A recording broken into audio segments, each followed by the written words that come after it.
We need to learn about the importance of the role of the Catholic Church in interfaith dialogue to promote understanding, respect, tolerance, and harmony between different religious and non-religious traditions in Great Britain. But what is interfaith dialogue? Interfaith dialogue describes communication, discussion, and collaboration between people of different faiths and no faiths. That includes humanists and atheists. It allows these different groups to find shared aims and common ground so they can move forward together in cooperation. It tries to overcome barriers between people of different faiths and reduce conflict in society for the mutual benefit of all people. It attempts to build social cohesion through inclusivity. So I'm putting on the board here different key little phrases which show, if you can embed these in your answer, there might be a C question on this, a kind of explain, two different views on interfaith dialogue. Could be a D question about evangelization. Would interfaith dialogue will come into this as well? Should Christians evangelize? And these little phrases show that you understand it. Phrases like reduce conflict, mutual benefit, social cohesion, and so on. But let's finish this little introduction. The UK law protects religious freedom. It protects an individual's right to religious freedom. Effective interfaith dialogue respects this by trying to ensure that people can practice their faith safely in Britain, where their beliefs and traditions are respected and tolerated. An example of this would be the group, the Interfaith Network, which promotes understanding, cooperation, and good relationships between faiths so that social cohesion, there's that phrase again, is possible. There's a little introduction. That is what interfaith dialogue is. Where's my laser pointer? Excellent. Let's move on now. We need a quote, don't we? So from Gaudi, now we're thinking from a Catholic point of view. So far, we've just talked about what interfaith dialogue is in Britain. This is a purely religious and secular idea. We're not talking about Catholicism specifically yet. But from a Catholic point of view, interfaith dialogue is important. Gaudium et Spes, which you know is one of the main documents from Vatican II, says every type of discrimination, including religious discrimination, is to be overcome as contrary to God's intent. So there's a little quote we can get in now. But we need to think about Britain. So the Catholic point of view, remember, is global, is universal, but we're focusing here on Britain and British interfaith dialogue in particular. So what's Britain like as a multi-faith society? Well, the UK is very diverse in its religious makeup, one of the most diverse places for different religions. Christianity is the main religion, and historically Britain was a chiefly Christian country and has been for a long time, but there are many other religious traditions and non-religious people as well, from Islam, Buddhism, Hinduism, Judaism, Sikhism, humanism, and atheism. So the UK is a multi-faith and indeed a multi-ethnic society. Now, we mustn't confuse these two terms, and this is important. Multi-faith is about religious beliefs.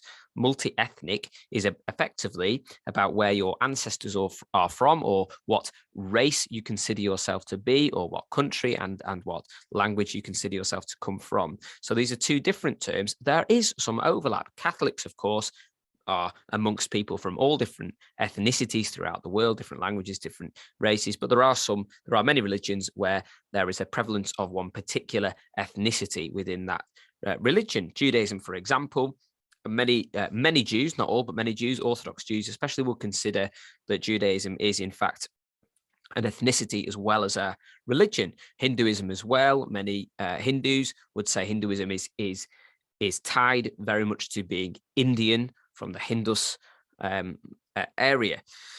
But other religions, such as Islam and Christianity, would say all people from different ethnicities, of course, could potentially belong to their religion.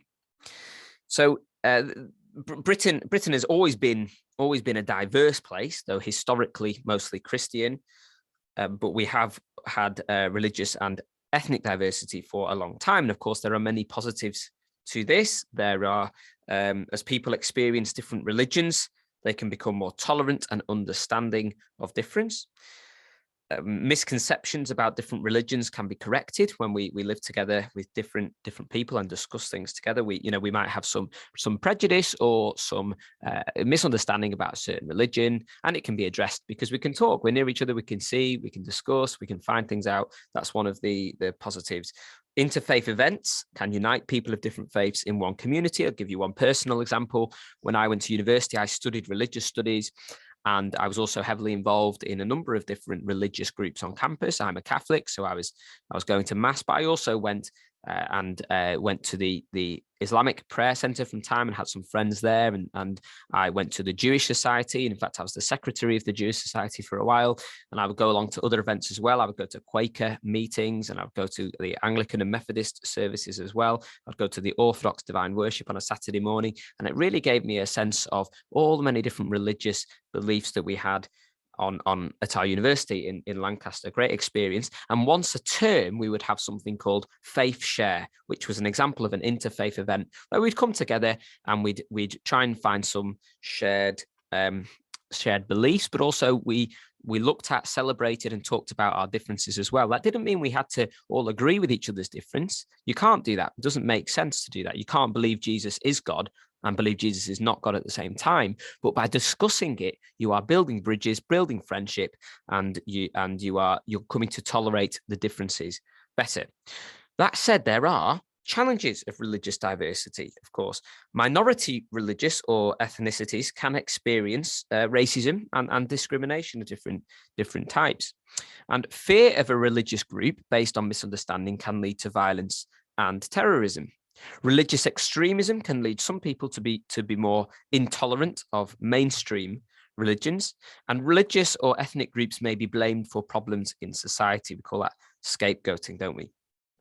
Now, we need to think, especially for our exam question, it's going to want you to be talking about the role of interfaith dialogue within Catholicism. We've not got long left of our video now, so we need to rush through. One of the roles of the Catholic Church is to promote interfaith dialogue. We've already got this quote from Gaudium et Spes, and the Church believes that that by promoting it, we're showing this belief in loving your neighbor, which is, of course, linked to our belief in Imago Dei and human dignity and indeed the sanctity of life. So human rights, including the right to freely practice the religion of your choice, must be upheld by Catholics. You can't force people to become a Christian.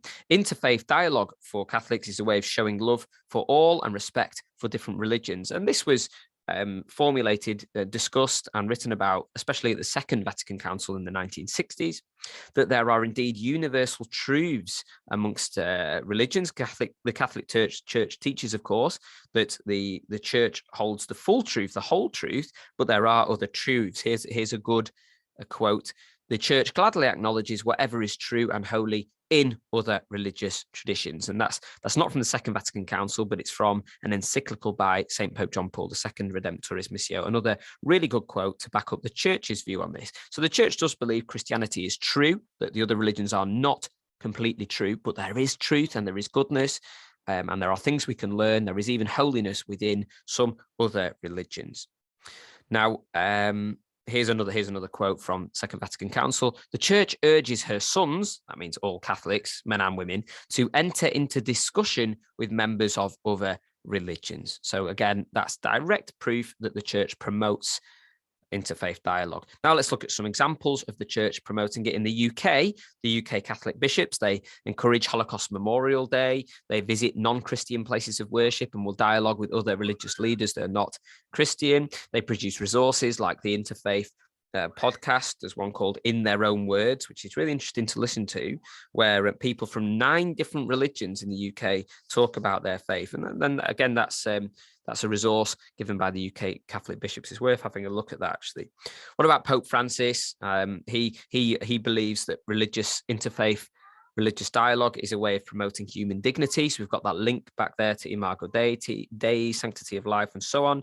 For example, he does a lot of visiting. 2019, he visited Abu Dhabi for a multi-faith conference, for a meeting, and he addressed people of especially from Islam, Judaism, and Christianity, but other faiths as well. And here's a nice quote to end with that he said there in Abu Dhabi: religions cannot renounce the urgent task of building bridges between people.